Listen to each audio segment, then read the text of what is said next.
बड़ा सुंदर प्रसंग यहाँ पर आता है भगवान शिव की कथा में। औरव ऋषि की बेटी थी शमी और धौम्य ऋषि के पुत्र थे मंदार। मंदार आंकड़ा पुष्प, शमी औरव ऋषि की बेटी। जब बड़ी होती चली गई तो वो औरव ऋषि की बेटी शमी ने जीवन में कुछ किया ना किया, पर एक काम औरव ऋषि की बेटी शमी करती रही कि भरण पोषण में अग्रणी रही। कोई भूखा मिल गया, औरव ऋषि की बेटी ने अपना भोजन तक दे दिया। ये बेटी का जीवन होना चाहिए। कई महाराज औरव ऋषि की बेटी शमी उसमें की थी, अगर उसकी थाली में कुछ भी नहीं बचा चलेगा, पर सामने वाला भूखा नहीं रहना चाहिए, उसको जरूर खिला देना। ये बड़े विचित्र शब्द हैं, जरा शिव महापुराण के, इसको समझ लेना कि शमी का पेड़, जिस शमी की पत्ती में कांटे होते हैं, जिस बेलपत्र में कांटे होते हैं, और जिस आंकड़े को मंदार के फूल में वो दूध होता है कि आंख में चले जाए तो आंख बेकार हो जाती है, वो दूध होता है जो जहर का काम कर जाता है, ये सब शंकर भगवान को चढ़ रहा है। शमी जिसमें कांटे हैं, बेलपत्र जिसमें कांटे हैं, मंदार का फूल जिसमें जहर भरा पड़ा है, धतूरा जिसमें जहर भरा पड़ा हुआ है, ये शिव को क्यों समर्पित है? ये शंकर को क्यों चाहिए? ये शंकर के पास क्यों जा रहे हैं?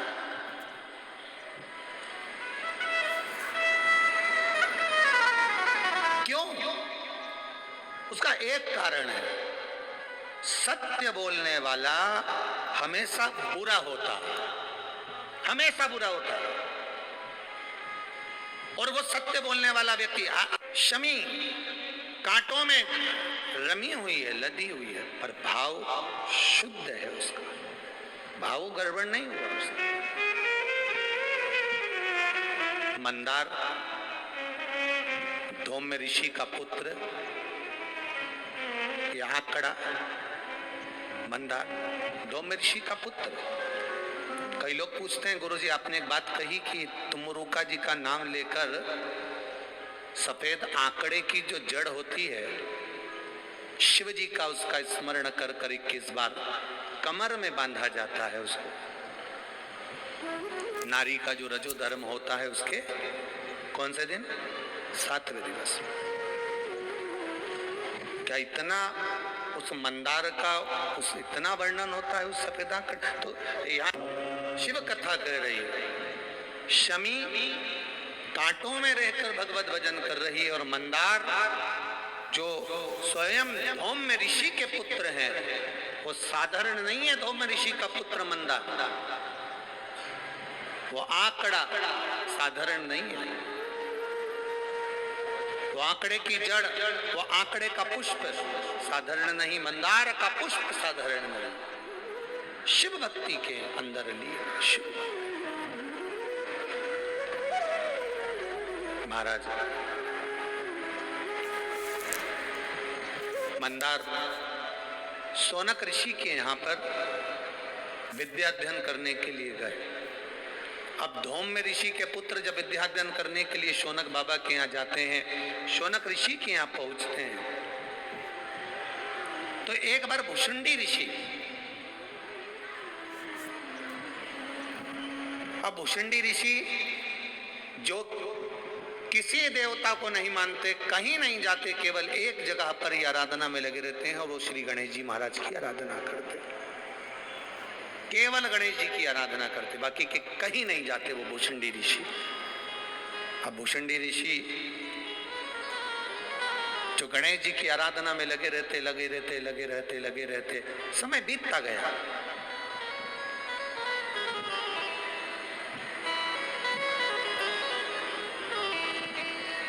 बहुत लंबा समय निकल गया गणेश जी की आराधना करते करते।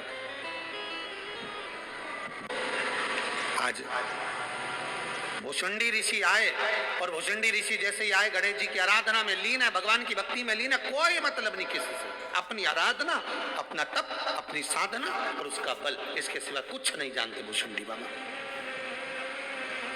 भुषुंडी जी ने कुछ नहीं, कुछ नहीं,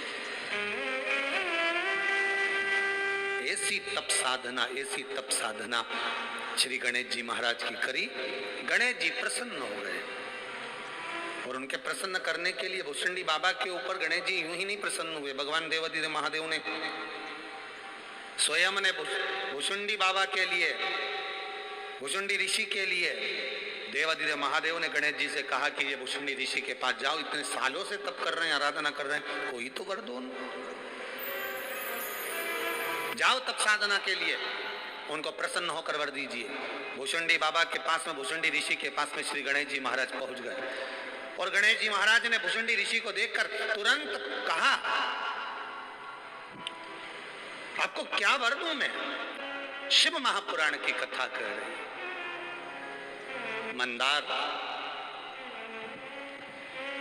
शमी दोनों का मंगल विवाह हुआ।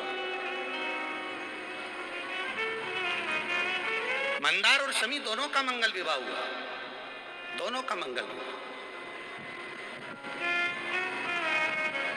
और दोनों का जब मंगल विवाह हुआ, दोनों का विवाह होने के बाद में दोनों घूमते हुए भ्रमण करते करते करते करते जा रहे थे, भ्रमण करते करते जा रहे।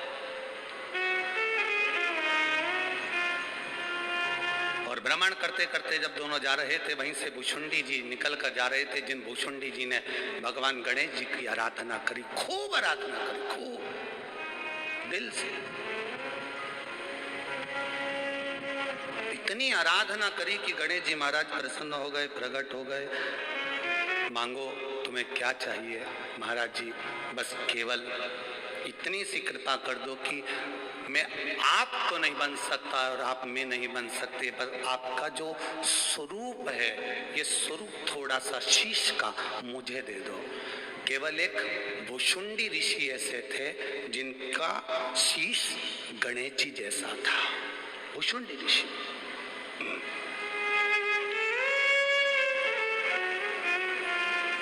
जिनका शीश गणेश जी जैसा था।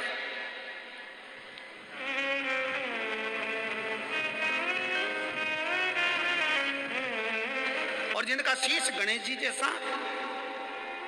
मंदार और शमी की शादी हो गई, इन दोनों ने हंसना प्रारंभ कर दिया। जो भुषुंडी ऋषि जा रहे थे इनको देखकर हंस दिया, बहुत तेज ठाका लगाकर हंसे।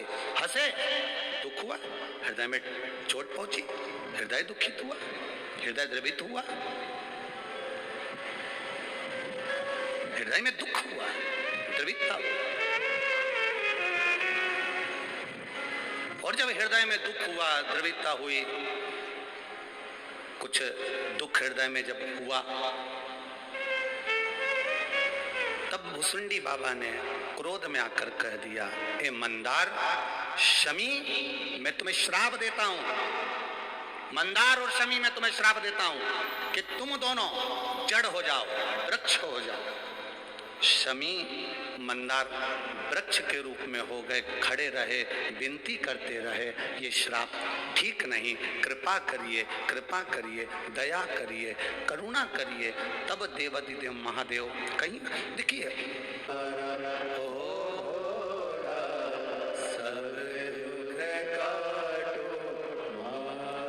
मंदार और शमी ने, दोनों ने मिलकर भगवान शिव की आराधना करी और देवाधिदेव महादेव ने वर दे दिया, सुनो शमी और सुनो मंदार, यदि कोई भूल से भी आपकी पत्ती, आपका पुष्प मुझे समर्पित कर देगा, सुनो मंदार, सुनो शमी, अगर कोई भूल से भी आपकी पत्ती, आपका पुष्प मुझे समर्पित कर देगा, उसे हजारों अश्वमेध यज्ञ के स्नान का जो पुण्य होता है वो एक क्षण में प्राप्त हो जाएगा। हजारों अश्वमेध यज्ञ का पुण्य, हजारों अश्वमेध यज्ञ का पुण्य एक क्षण में प्राप्त हो। ये मंदार, ये शमी, हजारों अश्वमेध यज्ञ का पुण्य एक साथ। शमी की पत्ती देखी है आप लोगों ने? जम के तो बोले जरा, देखिए। मंदार पुष्प भी देखा हुआ है। अब शमी की जो पत्ती होती है, उस शमी की पत्ती को भगवान देवाधिदेव महादेव पर चढ़ाने का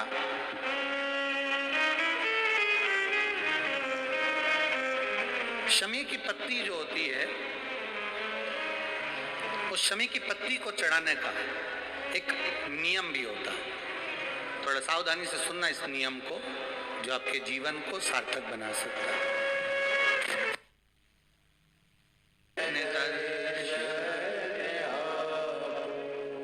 शमी की पत्री को चढ़ाने का एक नियम है, बड़ा सुंदर नियम, आपके जीवन में उतारने लायक। महाराज,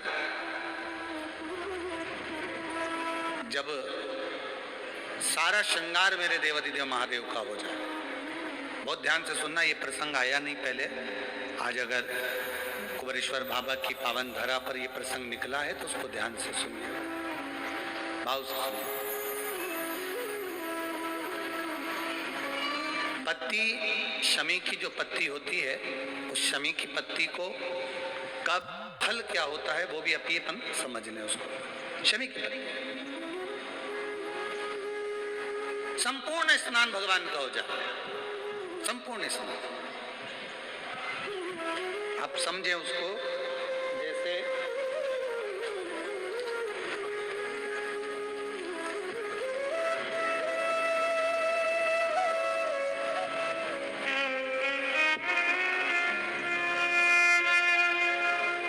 ये शिवलिंग है, जलाधारी,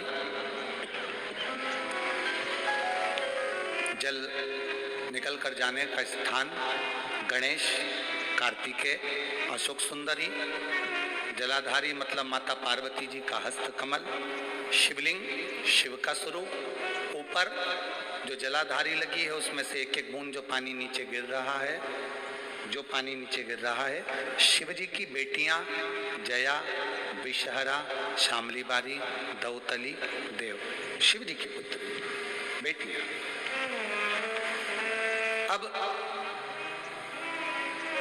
जब देवाधिदेव महादेव को शमी का पत्ता चढ़ाया जाता है, कब चढ़ाते हैं? जब आपने संपूर्ण जलाधारी को हाथ से साफ कर दिया हो, शिवलिंग पर जल चढ़ा दिया हो, शिवलिंग का पूरा श्रृंगार आपने कर दिया, संपूर्ण श्रृंगार मेरे देवाधिदेव महादेव का हो गया, संपूर्ण श्रृंगार। बाबा को चंदन का लेपन, अबीर, गुलाल, अक्षत, बेलपत्र, धतूरा, जो भी तुम्हें चढ़ाना है सब कुछ तुमने चढ़ा दिया, सारा श्रृंगार मेरे देवाधिदेव महादेव का हो गया। तब शमी की पत्ती को मां जगतजननी की जो जलाधारी है उस पर मात्र स्पर्श कराकर शिव के शिवलिंग पर आखिरी में समर्पित कर देना चाहिए, जिससे हमारी मन की जो कामना है वो मां जगतजननी देवाधिदेव महादेव से उनके कानों में श्रवण करे। शमी पत्र का एक बात और स्मरण में रहे, शमी पत्र की बहुत एक बात और अपने स्मरण में लीजिएगा। शमी पत्र दरिद्रता बहुत है, जब लगे आपको कि दरिद्रता बहुत ज्यादा है, किराया तक नहीं है, मैं कैसे जाऊं, कैसे उस महादेव के दर्शन पाऊं, कैसे उसकी चौखट पर जाऊं, कैसे उसको नमन करूं, तब उस जगह पर आप एक बेलपत्र,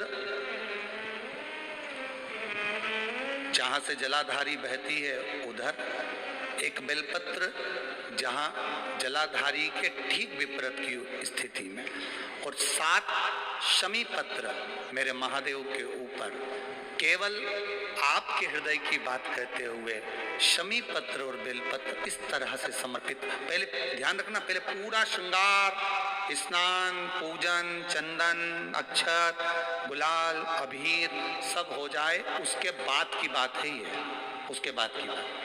एक बेलपत्र इधर, एक बेलपत्र इधर, और उसके ऊपर 7 शमी पत्र के पत्ते एक एक कर कर चढ़ाना, पूरे इकट्ठे कर कर नहीं, एक एक कर कर बाबा से विनती करते हुए।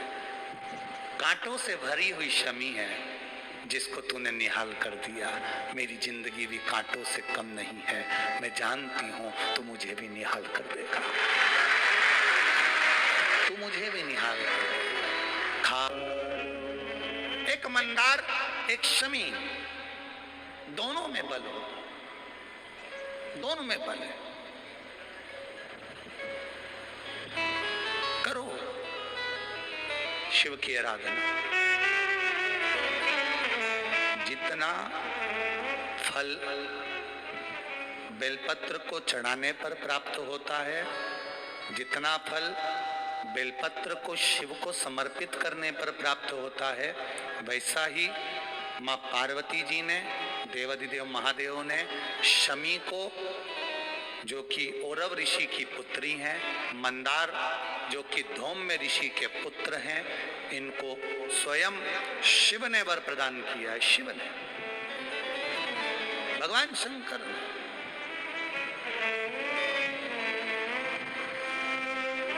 शिव ने वर दे दिया, मां जगत जननी जगदम्बा माता पार्वती ने वर दे दिया, मां आद्य शक्ति ने वर दे दी, पार्वती ने वर दे दिया। सुनो, मां पार्वती जी शमी को कह रही हैं, सुन शमी, सुनो मंदार, देवाधिदेव महादेव ने तुमको वर दिया है कि हजारों लाखों अश्वमेध यज्ञ का फल, स्नान का फल एक शमी पत्र और एक मंदार के पुष्प से प्राप्त हो जाता है। अब मां पार्वती भी शमी को, मंदार को वर प्रदान कर रही है। ये मां है, ये माता है। अब एक बार यही बात हमने कथा में कही थी कि दरिद्रता को मिटाने के लिए ये बेलपत्र यहाँ माता जी के, शिव जी के चरणारविंद में, माता जी के हस्त कमल पर ये भगवान का जो सुंदर, माँ पार्वती की पीठी का ये सुंदर जो हस्त कमल है और ये चरण भाग हैं, यहाँ समर्पित करो। तो किसी ने पूछा, गुरुजी ये बेलपत्र को यहाँ चढ़ाने से उसका फल क्या मिलता है? तो कहा, माँ आद्य शक्ति, माँ जगदम्बा, माँ जगतधात्री, माँ दुर्गा, माँ भवानी, माँ देवी प्रसन्नता धारण करती,